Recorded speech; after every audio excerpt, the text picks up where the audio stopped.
రాముడు ఎలా చనిపోయాడో మీకు తెలుసా?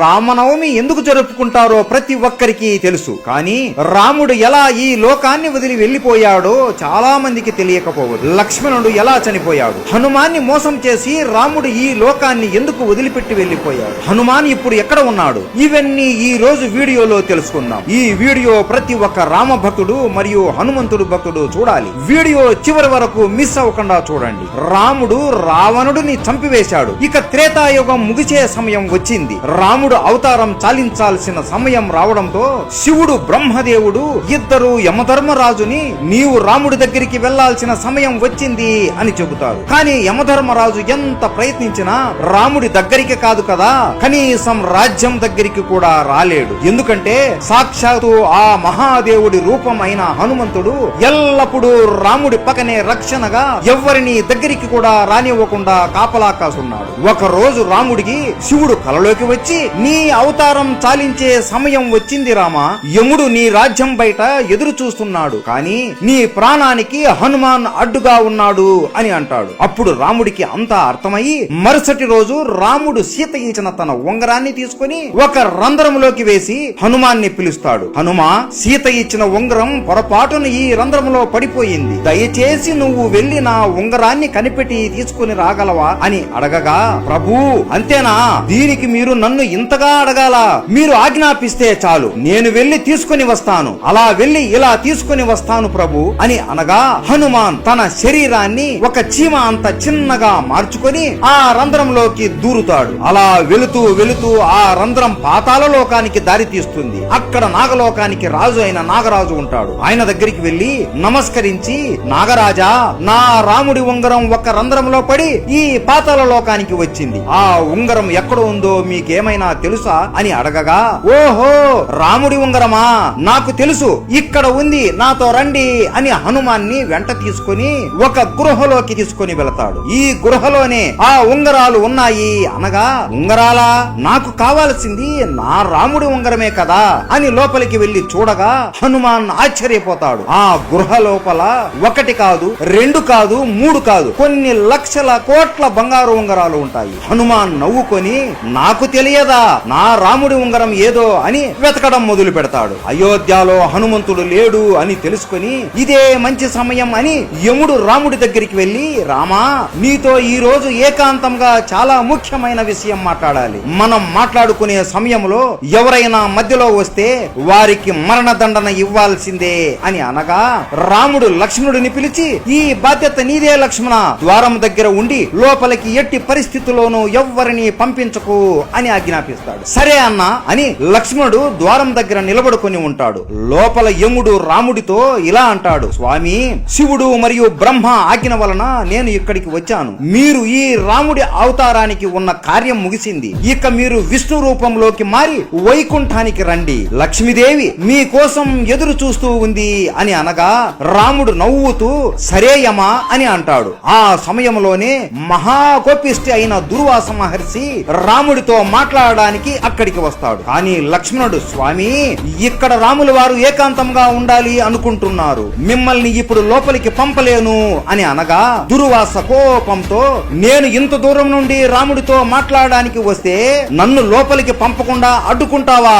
ఇప్పుడు కాని నన్ను నీవు లోపలికి పంపకపోతే అయోధ్య మొత్తాన్ని కాల్చి బూడిద చేసేస్తాను అని అంటాడు. లక్ష్మణుడికి ఏం చేయాలో అర్థం అవ్వక, ఇప్పుడు లోపలికి నేను వెళితే నాకు మాత్రమే మృత్యుదండన కలుగుతుంది, లేదంటే దుర్వాస మహర్షి మొత్తం అయోధ్యాన్ని కాల్చేస్తాడు అని ఆలోచనలో పడి అయోధ్య ప్రజలకు కాపాడడం కోసం తన ప్రాణం కూడా లెక్క చేయకుండా లోపలికి వచ్చి దుర్వాస మహర్షి వచ్చాడు అని చెబుతాడు. లక్ష్మణుడు లోపలికి రావడం చూసిన రాముడు బాధతో కృంగిపోతాడు. అయ్యో లక్ష్మణ, ఎంత పని చేశావు నువ్వు, నీకు తెలియదా లోపలికి వస్తే ఏమి జరుగుతుందో అని, ఇప్పుడు నిన్ను నేను చంపాలి అని బాధపడతాడు. రాముడికి ఏం చేయాలో తెలియక తన గురువైన వశిష్ఠ మునిని అడుగుతాడు, రామా, నువ్వు లక్ష్మణుడిని చంపనక్కరలేదు, ఎప్పుడు నీ పక్కనే ఉండే లక్ష్మణుడు నీకు దూరంగా ఉంటే అది అతనికి మరణంతోనే సమానం, కాబట్టి లక్ష్మణుడిని రాజ్య బహిష్కరణ చెయ్యి చాలు అని చెబుతాడు. ఇది లక్ష్మణుడు విని, నీకు దూరంగా ఉండడం కంటే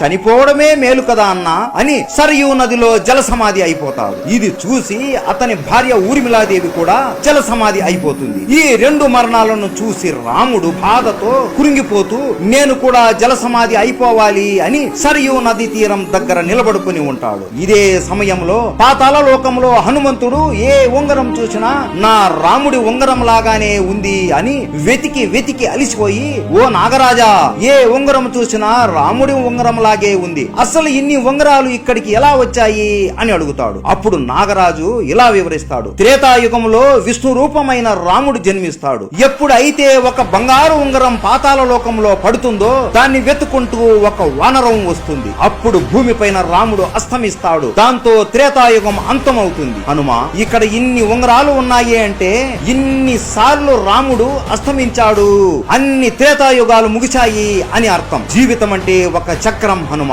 ఒక చక్రం ముగిసింది అంటే ఇంకొక చోటు ప్రారంభం అవుతుంది అని. 4 యుగాలు మళ్ళీ ముగుస్తాయి, మళ్ళీ త్రేతాయుగం మొదలవుతుంది. రాముడు మళ్ళీ పుడతాడు, నువ్వు కూడా మళ్ళీ పుడతావు, ఇద్దరు కలిసి మళ్ళీ రావణుడిని హతమారుతారు అని వాసుకి అంటాడు. హనుమంతుడు ఆశ్చర్యపోతాడు. అంతలోపు అయ్యో, నా రాముడు ఇప్పుడు మరణిస్తాడా అని చేతికి దొరికిన ఉంగరాన్ని తీసుకుని వెంటనే అయోధ్యకి చేరుకుంటాడు. అయోధ్య మొత్తం వెతికినా కూడా రాముడు ఎక్కడా కనిపించడు. అలా గాలిలో ఎగురుతూ ఎగురుతూ వెతుకుతూ ఉండగా సరయూ నదిలో రాముడు జల సమాధి అయిపోతూ కనపడతాడు. వెంటనే అతి వేగంతో కిందికి వచ్చేలోపు రాముడు హనుమాన్ని చూస్తూ నదిలోకి వెళ్లిపోతాడు. ఇదంతా చూసి హనుమాన్ బాధతో గట్టిగా రామా ప్రభు అని ఏడుస్తాడు. అయ్యో, ఇదంతా నా తప్పే, నేను బుద్ధి లేని వాడిని, 1 నిమిషంలో వస్తాను అని ఇంత సమయం వృధా చేశాను, నా వల్లనే ఈ రోజు మీరు నాకు దూరం అయిపోయారు అని బాధపడుతూ ఏడుస్తూ కురింగిపోతూ ఉంటాడు. అప్పటికే రాముడు విష్ణు రూపంలోకి మారిపోయి ఉంటాడు. హనుమాన్ బాధని చూసి ప్రత్యక్షమై, హనుమా, ఇందులో నీ తప్పు ఏమీ లేదు, ఇదంతా జరగాల్సిందే, నువ్వు ఎంత చేసినా జరిగిన దానిని మార్చలేవు అని అంటాడు. ప్రభు, నేను కూడా మీతో పాటే మీ దగ్గరికి వస్తాను అని అనగా, లేదు హనుమ, నీలాంటి భక్తుడు ఈ భూమి మీద ఉండి ధర్మరక్షణ చెయ్యాలి, నువ్వు ఎప్పటికీ చిరంజీవిగా ఉండి ప్రజల్ని కాపాడుతూ ఉండు అని అంటాడు. సరే ప్రభు, మీ ఆజ్ఞ అని హనుమాన్ ఆ ఉంగరాన్ని తన వేలికి తొడుగుకొని హిమాలయాలలో రామనామాన్ని జపిస్తూ ఉంటాడు. ఇప్పటికీ కూడా మన హనుమాన్ రామనామాన్ని ఎవరు జపించినా ఆయన అనుగ్రహాన్ని మనకి ఇస్తూ మనల్ని కాపాడుతూ ఉంటాడు. ఇది రాముడు మరియు లక్ష్మణుడి మరణం వెనక ఉన్న కథ. మీలో ఎంతమందికి ఈ విషయం తెలుసు? ప్రతి ఒక్కరికి రామాయణం ఎలా ముగిసిందో తెలియాలి. ఈ వీడియో ప్రతి ఒక్క రామ భక్తుడు మరియు హనుమంతుడి భక్తుడికి షేర్ చేయండి. ప్రతి ఒక్కరికి రామనవమి శుభాకాంక్షలు. రాముడు అంటే ఇష్టం ఉంటే జై శ్రీరామ్ అని కామెంట్ చేయండి. జై శ్రీరామ్.